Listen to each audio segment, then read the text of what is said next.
Pre všetkých milovníkov rýchleho domáceho varenia tu mám perfektný recept. Sú to bravčové medailónky s cesnakovou omáčkou. Určite ich vyskúšajte. Panenku nakrájame na hrubšie medailónky.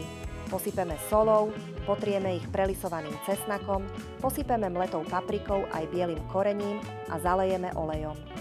Necháme aspoň pol hodiny marinovať. Potom mäso opečieme z prúdka z oboch strán na rozohriatej panvici.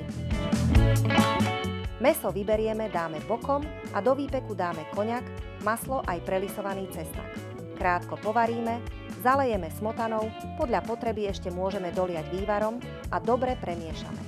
Do omáčky pridáme nasekanú petržlenovú vňať a po premiešaní vložíme aj opečené medailónky. Povaríme do zhustnutia a podávame s cestovinami.